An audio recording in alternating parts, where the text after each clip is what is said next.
Okay, I'm going to make a quick video on making a drink go down and as a tool. So let's start by adding a tool. Be simple. And then in here, we're going to want a handle. So I'd just like to use a part. We can call it handle with a capital H. And let's make this thing size 1.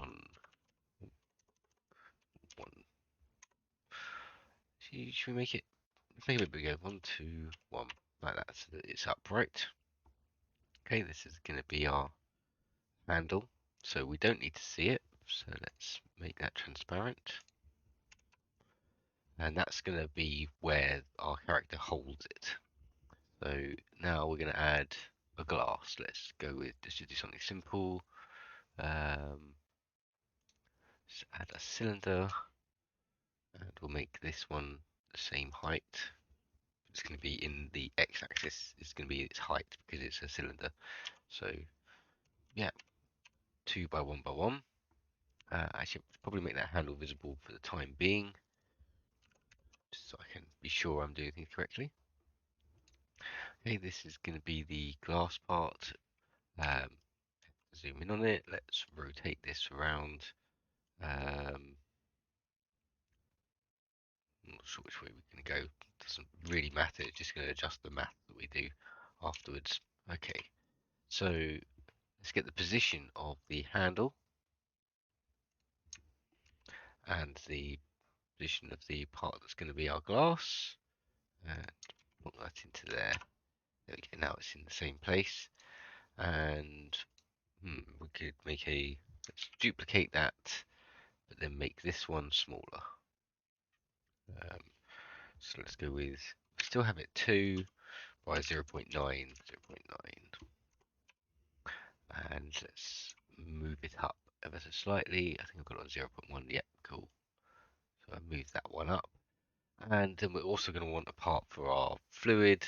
So let's just duplicate that. This is going to be our fluid. Just going to name it fluid as, make it a different color. How about a green drink? Okay, so we've got, probably should have named this as I went along. So that's the glass, that's the part inside. This is going to be a negative part, and this part is going to be the glass. We need to select both of these and then union them. We're going to want to use part color in there so that we can affect the things that are in the union. And let's make it glass. And I don't know, 0.5 transparency. We can probably make the handle visible again now. And there we go. Obviously we don't want the drink, this tool, so let's scale that down a bit. And there we go. Yep, that looks alright. Maybe it could be a little bit more full. There we go. Okay, let's put them into the tool. And let's name the union glass so we know what it is. We want to weld these things. So let's add a weld constraint and make the part 0 the fluid and part 1 the handle, and the same in here. Let's just drop that one into there. Instead of being the fluid, it's going to be the glass. Okay, so now the glass and the fluid are welded to the handle, and we want a script. Let's just add a script in here. Obviously, you can have a more elegant solution, but this will do for now. Drink is going to be the script.parent. Cool. Fluid going to be the drink. Wait for child. Fluid. And the same for the glass. So we can want that too.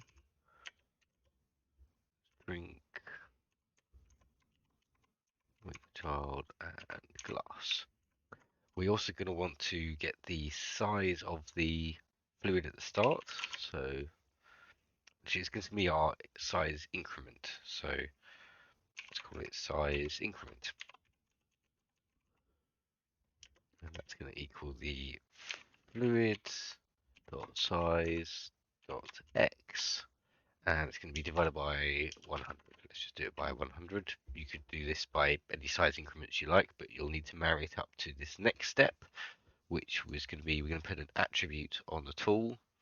Actually, let's call the tool drink just while we're here. Okay, add an attribute, going to add a number attribute, and it's going to be the quantity. It's going to be the quantity of fluid left in there, so that will do. And that's going to be 100 to start, as in 100%. That's why I've done 100, nice and easy to think about. And then we're going to want to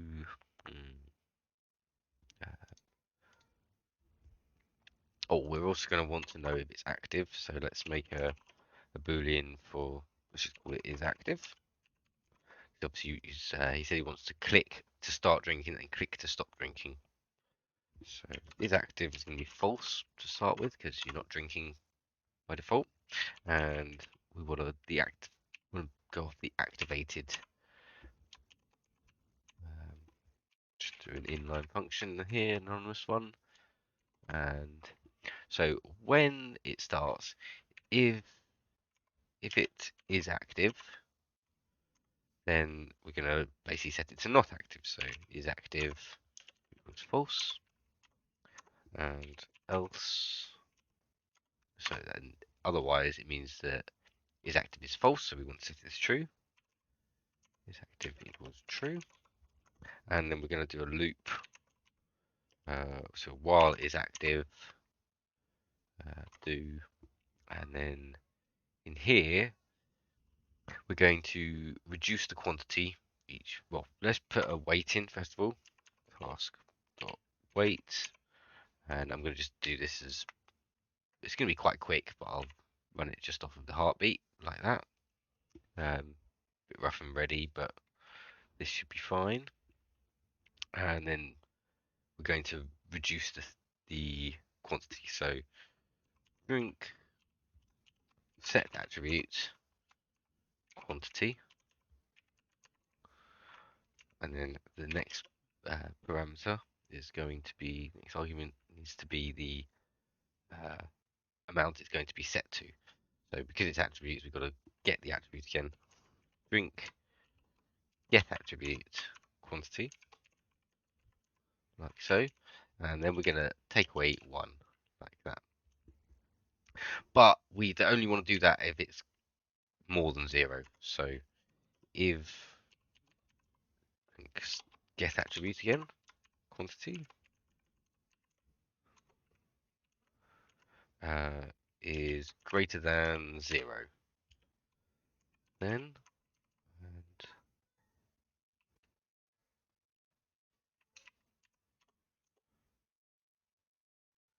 yep.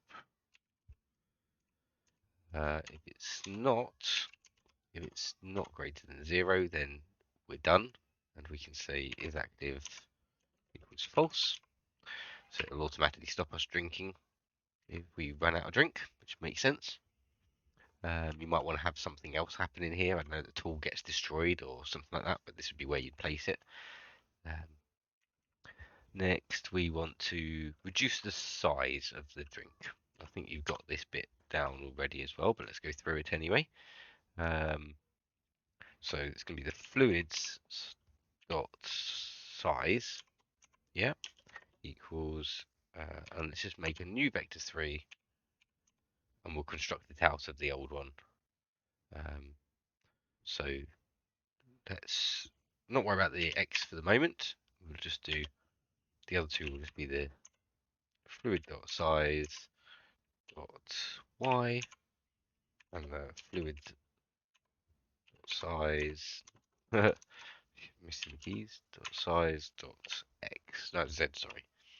Okay, but for the x we're going to want to basically use the quantity and the size increment to get it. So it'll be size increment times the drink get attribute quantity, which we will have just updated in the previous line. So now that should change the size.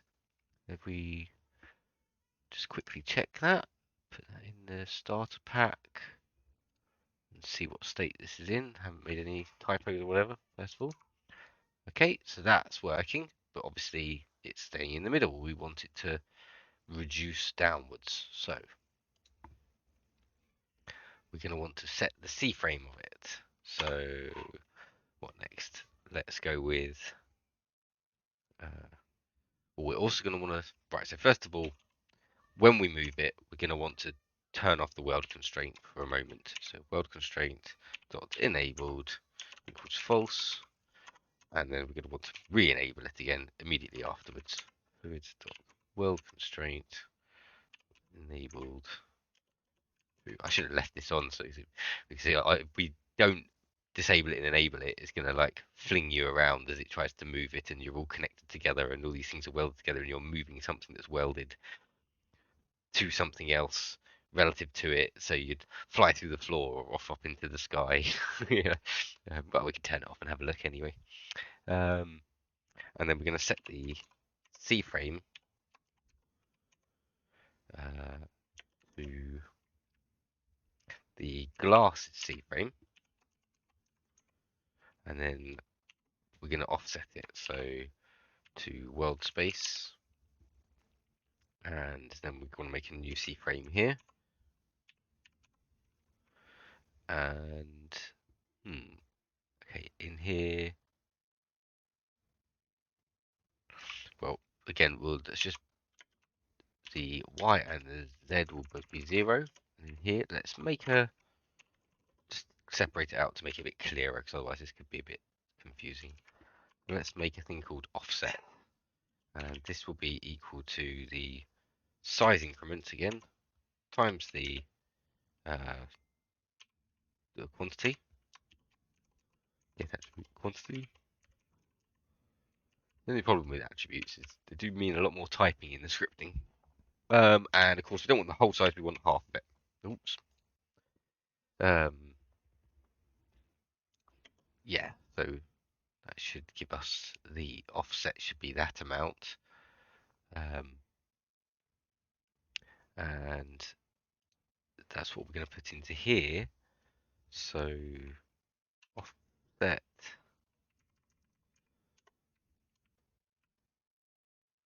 and that'll be depends on which way around this is going. Let's try taking away half of the glass's size. Glass dot size dot x divided by 2. Yep, that should be correct. Now, our directions could be off because I can't remember which way around I spun the cylinders. Yep, so we're going to the top of the glass. That's no good. Try making it minus offset and plus the glass size. Okay, that worked, but the problem is it's also dropping to the very bottom of the glass. So we need to also go back up by the 0.1 that I pulled up the bottom of the glass. So because of the direction we've gone, I've got them upside down, it'll be minus 0.1. Yep, that should do it. Let's have a look at that now. There we go. Okay, and should find a way to reset it really. It's not really part of this tutorial. Okay, and as you see, even when you're running around, doesn't matter which angle it's at, it's still going to reduce it down to just the dregs at the bottom. Oh, and one more thing, just to show that it can go and stop. There we go, by clicking. That's it. Lovely. Yeah, we could slow this down. I don't know, make it 0.1 on the weight so that the loop runs slower. That works all right. Likewise, we could also, instead of doing that, although I would actually recommend putting an actual amount in there, even if it's 0.05. I think 0.03 is about the lowest you can go, but you'll run into some issues there with sometimes it's skipping a frame, sometimes it's not doing a frame. Um, you either want to just do per heartbeat, but that will be affected by any lag on the server, or something big enough to make it not so noticeable. You can increase the number of increments. Let's do that then. And obviously we'll need to change this one too. Should all work. Let's check it. There we go. You see, it gives you quite a nice, smooth drinking of it. Should really adjust the hand position. And I presume you've got an animation, but as you can see, that the animation will play just fine. Lovely. Okay, I hope that's of help to you. If it is, obviously, give us a like and a subscribe, and let me know how you get on.